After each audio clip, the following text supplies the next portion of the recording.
А знаете ли вы, что в бурятском языке есть двойные падежи? Так, например, соединяются падежные окончания родительного и дательно-местного падежей. Хамане базуге падежут. Ахинде соглырба. Батынды ошия. Дательно-местный и исходный падежи.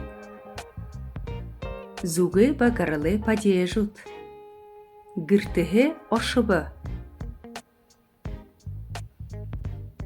Совместный и дательно-местный падежи. Хамты базуге падежут.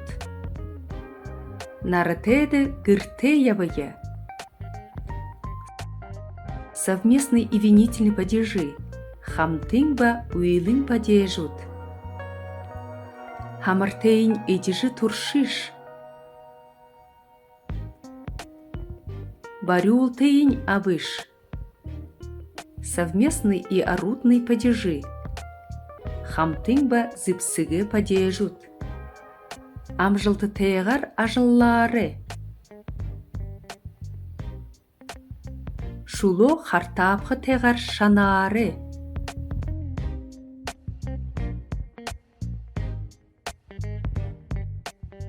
Бурядар зубур пышые.